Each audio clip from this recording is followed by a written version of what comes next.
Et on traque ce soir les fausses informations avec Maya Anaïs Yatagen. Bonsoir à vous. Et vous nous emmenez donc aux États-Unis où la campagne présidentielle continue de battre son plein, évidemment. Une nouvelle rumeur fait son apparition. Elle concerne Kamala Harris, la candidate démocrate, qui serait coupable d'un délit de fuite. Les faits remontent à 2011. En effet, à l'époque, Kamala Harris était encore procureure générale de Californie et ce tweet affirme qu'elle aurait fait l'objet d'un article d'une chaîne locale obscure, KBSF TV. Je vais vous montrer tout de suite cet article KBSF San Francisco News. Dans cet article, il serait objet de Kamala Harris qui prend une route à sens unique.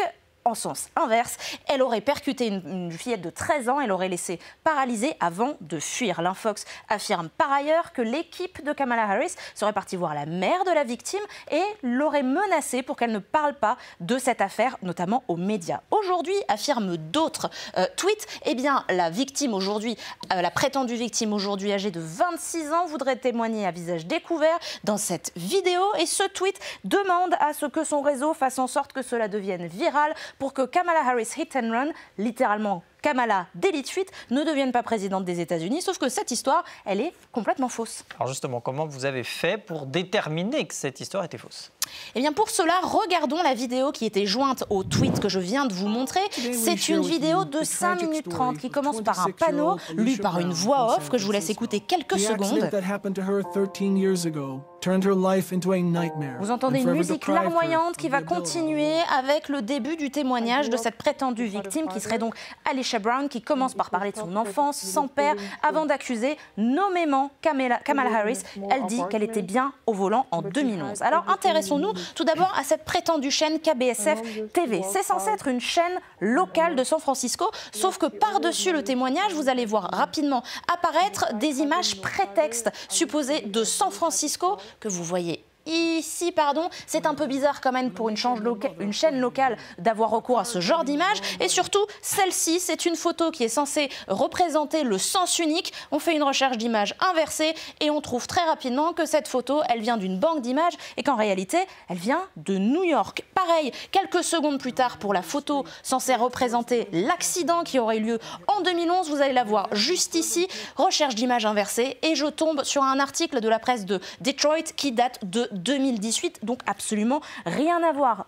Exactement dans la même logique, quelques minutes plus tard, vous allez voir apparaître des prétendus radios du pelvis et des côtes de la prétendue victime. On fait une recherche d'images inversées et on tombe sur une base de données scientifique avec ces images libres de droit. Et je garde le plus troublant par la fin, ça a été repéré par des internautes à l'œil avisé qui ont repéré ici que la prétendue victime était censée être assise sur une chaise roulante, sauf qu'ici, eh bien, la roue disparaît et ici, il y a un problème avec la main de cette prétendue victime qui disparaît. Ce sont des signes classiques de génération d'images par de l'intelligence artificielle. Comment expliquer que cette vidéo se soit retrouvée sur KBSF TV ?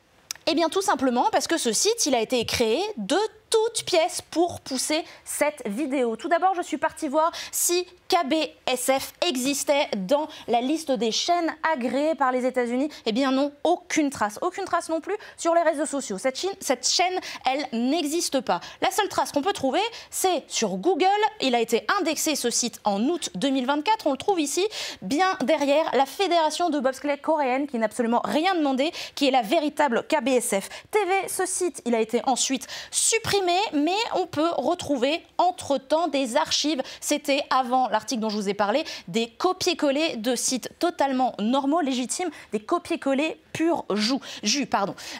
Ensuite, nous sommes partis voir si nous pouvions trouver des informations sur le nom de domaine. De quand il date exactement? Google l'a retrouvé en août. Eh bien, c'est parce que le nom de domaine, il a été enregistré le 20 août dernier. D'ailleurs, à quoi ressemblait le site? Le 21, très précisément, il était en train de dire bonjour au monde. Il était en train de se créer à ce moment-là. Il était encore en construction. Et pour finir, nous pouvons regarder des informations sur la personne qui aurait enregistré le nom de domaine. Cette personne serait basée à Reykjavik, sauf que quand on regarde un peu plus en détail les noms de domaine liés à cette adresse, on tombe essentiellement sur des sites d'arnaque et de sites porno. Donc ça sent un peu la fausse piste. C'est pour ça que nos observateurs de France 24 sont partis investiguer le code source du site et ils sont tombés sur cette mention-là, une adresse qui se termine en mail.fr.